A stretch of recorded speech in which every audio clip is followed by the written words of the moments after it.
Welcome to Talk Tickers, where we dig into earnings calls to give you that investor's edge. Hey there. Today, we're tackling Drop's first quarter 2025 call. Looks like they kicked off the year pretty strong, even with some, usual seasonal stuff going on. Absolutely. It was a strong quarter for them. They managed profitable growth, which isn't always easy coming out of Q4 and dealing with Lunar New Year and Ramadan. Right, those can definitely impact things. So what were the headline numbers? Well, gross merchandise value, or GMV, for their on-demand services, think rides and deliveries, that was up 17% year over year. Pretty solid. Okay, 17%. And users. They hit a record number of monthly transacting users for the quarter. More people using the app than ever before. And I assume that flowed through to the top line. It did, yeah. Another quarter of record revenues for them. Nice. But what about the profitability side? That's always the question with these platform companies. They're definitely making progress there. This was their 13th consecutive quarter, 13 of improvement in group-adjusted EBITDA. 13 straight quarters. That's quite a streak. It is, and it shows a consistent focus. Their trailing 12-month adjusted free cash flow also grew, hitting $157 million. So cash generation is looking healthier too. Okay, strong numbers, consistent profit improvement. Did this make them more optimistic about the full year? Seems like it. Off the back of this Q1 performance, they actually raised their full year 2025 adjusted EBITDA guidance. Oh, really? By how much? They bumped it up to $480 million. Previously, it was $470 million. So a decent little increase there suggests confidence. All right, let's dig into why they're so confident. Yeah. What did management say about the broader economic climate? Are they seeing any slowdowns? Interestingly, they said they haven't really seen any significant signs of consumer weakness yet. They are keeping a close watch, especially they mentioned in Indonesia. Okay, watching Indonesia. What about recent trading, like in April? Yeah, they said April trading was healthy, basically in line with what they expected. They're anticipating a rebound in quarter-on-quarter growth for both mobility and deliveries in Q2. It's interesting they're not seeing weakness yet. Did they talk about how they might handle things if the economy did turn sour? They did touch on that. It's kind of an interesting dynamic with their platform. It can be somewhat counter-cyclical. How so? Well, if the economy weakens, you might get more people looking for flexible work, so more drivers sign up. Ah, increasing supply. Exactly. More supply can mean less surge pricing, making rides and deliveries potentially cheaper, or at least more consistently priced. Which could actually encourage more people to use the service, even in a downturn. Precisely. So tough times could, paradoxically, boost both driver supply and consumer demand to some extent. It's not totally immune, but there's that counter-cyclical element. Fascinating. Okay, shifting gears a bit. They had that GrabX Day recently, announcing new products. What's the thinking behind those? A lot of it seems centered around AI and, importantly, affordability. They want tools that drive growth even if people are watching their wallets more closely. Makes sense. Any specific examples? Yeah, the Merchant Assistant tool. It uses AI to help merchants add menu items. They said it added something like 70,000 items without any human needing to step in. Wow, that's efficient. Right, and it brings the total unique items to like 2.8 million. Then there's Ride Guide for drivers. What does that do? Also AI-powered. Helps drivers find better earning opportunities, boost their productivity. They said about 250,000 drivers are using it every week. So helping merchants, helping drivers, but this focus on affordability for users, did anyone ask if that might squeeze their margins? Yeah, that came up. Management seemed pretty clear they don't expect these new initiatives to hurt margins. How are they managing that? Well, take something like Shared Save. It lets multiple customers share delivery costs. For Drop, the cost is basically amortized across users. It doesn't cost them extra. Okay, spreading the cost. And Grab Food for One helps restaurants with batch cooking for single orders, making their operations cheaper. The idea is driving volume and engagement without sacrificing profitability. So it's about getting more people using the app more often, daily even. That's the core goal, yeah. Increase monthly transacting users, increase daily transacting users. They kept pointing back to that 13-quarter streak of improving EBITDA as proof they can balance growth and profit. Okay, let's drill down on that confidence for the raised guidance. What specifically did they point to beyond just the strong Q1 headline numbers? Well, the fact that Q1 was strong despite those seasonal headwinds, Ramadan, Lunar New Year, that was a big one, shows underlying demand is robust. Right, the 17% GMV growth. Exactly. And the record number of monthly users. Plus, it was a record revenue quarter overall. Anything else driving that confidence? The sheer number of transactions was up 19% year over year, which actually outpaced the GMV growth. That suggests people are ordering more often, maybe smaller basket sizes sometimes, but higher engagement. Higher frequency. Yes. And they mentioned April is already showing that strong rebound they expected. Plus, they're still finding ways to trim costs. Regional core costs were down 5% year over year in Q1. Where are those savings coming from? Is AI helping there too? It seems so. They specifically mention AI helping manage direct marketing costs more effectively, making campaigns smarter, basically. Gotcha. And what about cross-selling? Is that still a big part of the strategy? Huge. Getting someone who uses rides to also order food or use their financial services, that flywheel effect is key. Some of the new products also have a bit of a viral element, like family ordering features, which helps organic growth. And looking bigger picture, how much room do they think they have left to grow in Southeast Asia? They threw out a stat their current monthly users are only about 6% of the total population in Southeast Asia. Only 6%, wow. Yeah, so from their perspective, there's still a massive runway just in terms of penetrating the existing market, let alone expanding services. Okay, let's talk about competition. It feels like that space has seen a lot of players come and go. What's Drop's take on the current landscape? They highlighted that a global competitor just pulled out of Thailand, and they framed it as, the fourth competitor to exit the region in the last 18 months or so. Fourth one. So definitely consolidating. That's their view. They argue the platform business naturally favors scale. Bigger networks mean better service, better pricing. It's tough for smaller players to compete long term. Especially now, maybe. With funding potentially harder to come by. Exactly. They suggested weaker players might struggle to raise capital in this environment. And investors, they think, are shifting focus, wanting sustainable profits, not just growth fueled by burning cash on promotions. So where does Drop see itself in all this? As the leader, basically. They stress they hold category leadership in both mobility and deliveries across the region. And their strategy to maintain that. It's all about that multi-vertical relationship, getting users hooked on more than one service. They mentioned extending Grab Unlimited benefits to include mobility, launching a VIP service for high-value users across different verticals. It's about building stickiness. And they claim this is working, even where they face other big multi-vertical competitors.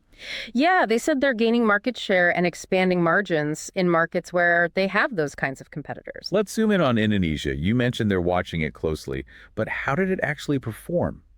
Pretty well, actually. They said their Indonesia business outperformed its closest competitor for the second quarter in a row. And that was despite Ramadan potentially impacting things. Yeah, they said their product-led approach helped offset seasonality. Deliveries, MTUs, the monthly users, actually grew sequentially there, which they attributed to strong growth in GrabMart, their grocery delivery. Interesting. Any impact on profitability in Indonesia? They managed to cut direct marketing costs there by 12% quarter on quarter, which helped improve their adjusted EBITDA margin as a percentage of GMV for Indonesia. Okay. What about capital allocation? Are they looking to buy anyone or mostly focusing internally? They said they're opportunistic about M&A, but the bar is high. They don't want to just buy growth for the sake of it. Did they mention any recent deals? They pointed to a few recent bolt-on acquisitions, things like CHOPE, the restaurant reservation app. I've heard of them. Right. And Everrise, a retailer in East Malaysia, and Validus, which does invoice financing, and was acquired by their GXS bank. They framed these as undervalued opportunities that fit neatly into their ecosystem and could add value quickly. Gotcha. Let's talk about user engagement again. You mentioned monthly users, but what about daily users? How often are people really using Drop? Yeah, they gave a figure. Daily transacting users are around 16% of monthly transacting users. 16%. So most people aren't using it every single day. Right. Which, from their perspective, means there's huge potential to increase frequency and retention. That's what those GrabX initiatives are partly aimed at, driving more daily usage. And they see room to grow both frequency and just the overall number of monthly users, Yeah. given that low population penetration number. Exactly. Double opportunity there. They did say order frequency improved year on year for both deliveries and mobility, though. Oh, how much? Deliveries actually hit a new quarterly record for order frequency, despite the seasonal softness. And mobility order frequency was up 5% year on year. So people are using the services more often than last year. Okay, let's unpack the margins a bit more. Deliveries margin improved, you said? What drove that? A few things. Product mix helped, incentives were relatively flat compared to last year, and advertising is becoming a bigger factor. Ad penetration hit 1.7% of deliveries GMV. And GrabMart, is that dragging margins down? They said GrabMart is growing fast, but it's still less than 10% of deliveries GMV, and the margins on the food side of Mart are actually healthy. Okay, but mobility margins decreased. Why was that? That was intentional, they said. They deliberately invested in building up driver supply. Why? Because rides were up 25%, way ahead of the 17% GMV growth, and monthly users for mobility were up over 20%. They needed more drivers on the road to keep the service reliable and affordable with that kind of demand growth. Ah, okay. So a strategic investment in supply to support the user growth. Makes sense. And advertising overall sounds like it's becoming a nice little earner. Definitely growing. The number of advertisers using their self-serve platform was up 49% year over year, and those advertisers are spending more too. Average spend was up 30%. Plus, again, they credited AI with making their own direct marketing more effective. Right. Okay, let's switch to the fintech side. What's happening with their digital banks and lending? The loan book grew about 5-6% quarter on quarter. They are increasing provisions for potential losses, ECLs, as the book grows, which they described as reinforcing the balance sheet. So being cautious as they scale up lending. What about loan quality? They said the NPL ratio, non-performing loans, was stable quarter on quarter, but they are watching credit quality very closely and will be, quote, prudent about loan dispersals. Are all their banks lending now? Yep. They've got loan products out from all three banks now. The new ones in Malaysia and Indonesia just recently launched lending capabilities. Who are they lending to mostly? Drivers? Merchants? Historically, a lot to partners. They said driver lending penetration is quite high. Merchant lending still has room to grow. But they expect a bigger proportion of lending to shift towards consumers during 2025 while still growing the partner side. Developing those consumer credit models carefully, though. Is the fintech segment actually profitable yet? I know sometimes there are startup costs with these digital banks. The underlying fintech business is profitable, they clarified. The reason the segment showed increased losses overall is purely down to the investment costs of launching and scaling those new banks. Okay, so investment phase for the new banks. Oh, do they have a target for when those banks will be profitable? They do. They expect all three banks collectively to hit profitability by the fourth quarter of 2026. Q4 2026. Okay, something to watch. They also mentioned something called Dineout Discovery. What is that? Yeah, that's kind of interesting. It's about tapping into the dine-in restaurant market, which is obviously way bigger than just food delivery. So helping restaurants get people through the door, not just order delivery. Exactly. Leveraging Drop's user base to help restaurants attract dine-in customers. They're building out features for reviews, deals, loyalty programs, payments, specifically for dining out. How do they plan to make money from that? Primarily through advertising revenue from the restaurants, giving them similar performance tracking as they offer for delivery ads. But they stressed it's very much an investment phase right now. So don't expect big revenue from Dine Out in 2025. No, they were clear monetization will ramp up in future years, not this year. It's about building the capability first. One quick follow-up on food delivery margins. You said they improved, but is there a specific target, like getting to 4% or something? They didn't give a specific timeline for hitting a certain percentage, like 4% plus. They mentioned some countries are already there. Okay. But the main focus, they said, is on growing the absolute dollar EBITDA from food, capitalizing on growth opportunities, getting more daily users, rather than just hitting a specific margin percentage across the board right now. Got it. Lastly, autonomous vehicles. They mentioned partnerships. What's the play there? Yeah, they have partnerships with 4 different AV companies. It's an early move, basically planting a flag. What do they think they bring to the table? Their regional scale, AI tech, experience running large fleets, insurance know-how, all things needed for AV deployment. They're talking to governments about pilot projects, wanting to be involved from the start in figuring out how AVs can work in Southeast Asia. Interesting. Positioning for the future there. Definitely seems that way. All right, that covers the call pretty comprehensively. Let's move to our This Is Not Financial Advices segment. Time for some outrageous but plausible trade ideas based on all this. You first. Okay, playing on that consolidation theme we discussed, how about this? Consider a long position, maybe, in a smaller, publicly listed regional competitor. Maybe one focused on a specific niche, geographically or service-wise, that could look like a tasty bolt-on acquisition for drop down the line.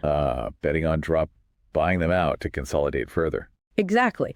Management said the M&A bar is high, yes, but the pressure to consolidate is real. If Drop wants to lock down its dominance, buying a smaller strategic player in the next, say, 12, 18 months isn't totally crazy. High risk, of course, needs an acquisition to actually happen, but potentially high reward if it does. Okay, interesting consolidation play. My turn. Building on their big fintech ambitions. How about a paired trade? Ooh, tell me more. Go along a basket of Southeast Asian fintechs companies, strong in digital payments, maybe some alternative lenders, and at the same time short a basket of the old school, traditional brick-and-mortar banks in the region. So betting on the digital shift and Drop becoming a serious financial player while hedging against the incumbents. Pretty much. The long side captures that fintech growth potential, maybe including companies Drop might partner with or compete against. The short side hedges market risk a bit and plays on the idea that traditional banks might get disrupted. Again, totally speculative, needs tons of research, not actual advice. Absolutely. Two interesting, thought-provoking ideas springing from the call, though. Definitely reflects the big themes. Right. So that wraps up our deep dive into Drop's Q1 2025 earnings call. We've hit the results, management's thinking, the competitive stuff, fintech. Quite a lot there. Yeah, dense call, but some clear strategic directions emerging. Hopefully this breakdown gave you a better handle on where Drop stands and where they might be headed. What stood out most to you? Any lingering questions? As always, do your own homework, form your own views. Definitely. Thanks for tuning in to Talk Tickers. Join us next time for another earnings call deep dive.